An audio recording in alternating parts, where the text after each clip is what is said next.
I'm Karen Weary, licensed marriage and family therapist. Wouldn't you like to be the director in your own life? Today, I'm going to talk about the power of words and how you can change that around so that you can, rather than having just adopted what other people have told you as you're growing up and make that become who you are, to making your own choices about that in 3 steps. Here's what happens as we're growing up. People outside of your parents, your siblings, family members, friends, teachers, everybody that you come across, they tell you different things about yourself, such as you're a liar, you're no good, you're so pretty, you're so sensible, you're so sensitive. All these different things that other people are telling you that maybe you are, maybe you're not. It's simply their perception.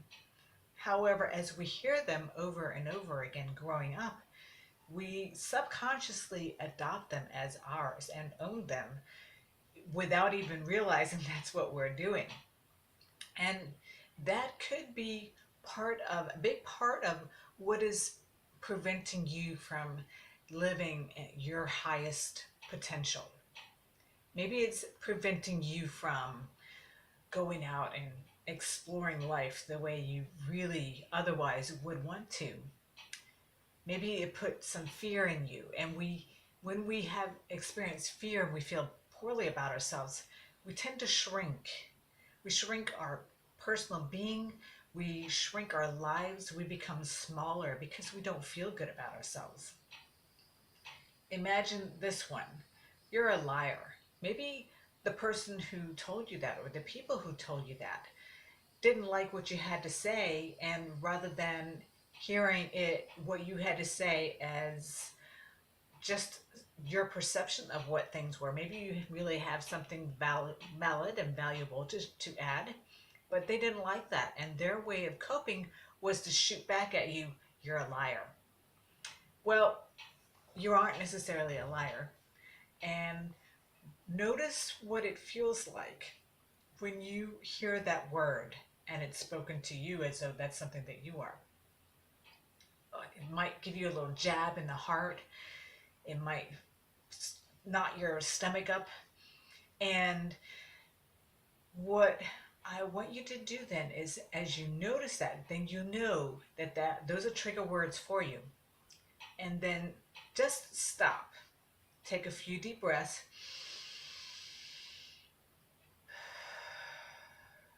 Because breathing deeply and fully and focusing on that separates us a little bit from the situation, slows down everything, and we get oxygen to our body and our brain, which is what we need. It's the opposite of what happens when we get triggered and we are going into anger, hurt, panic mode. So when we breathe long and slow, we are starting to take charge of the situation and become empowered. Now, replace that with, for example, I speak my truth. Notice what that feels like compared to I'm a liar. I speak my truth.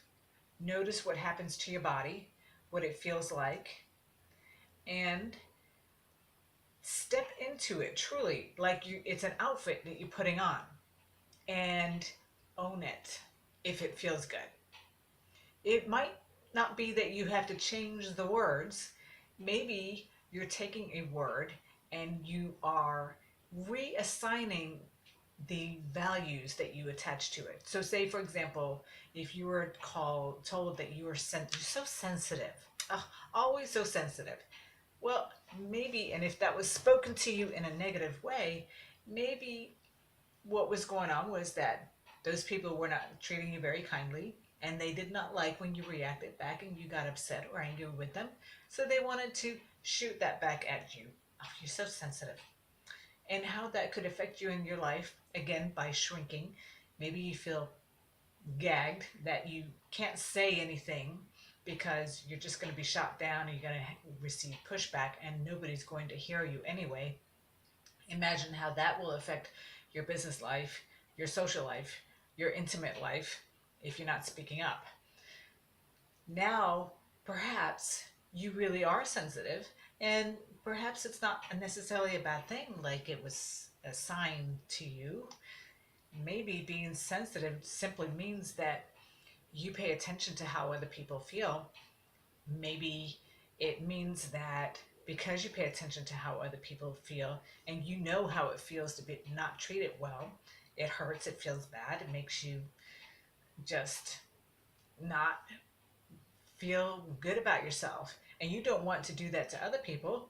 So being sensitive also means that you are probably kind, you are empathetic, and those can all be huge strengths. So perhaps that's something that you would like to own and take over.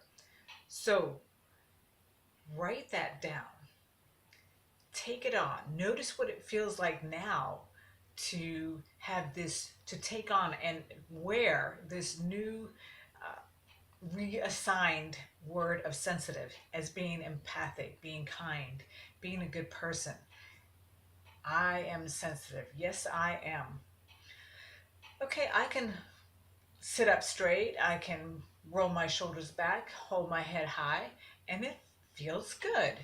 If it feels good, take it on, practice it, own it some more, and know what it feels like to go out in the world. Practice it. Notice what it feels like to go out in the world with these new traits and terms that you are taking on, that you have chosen to own, that you want to be, rather than something that was assigned to you growing up.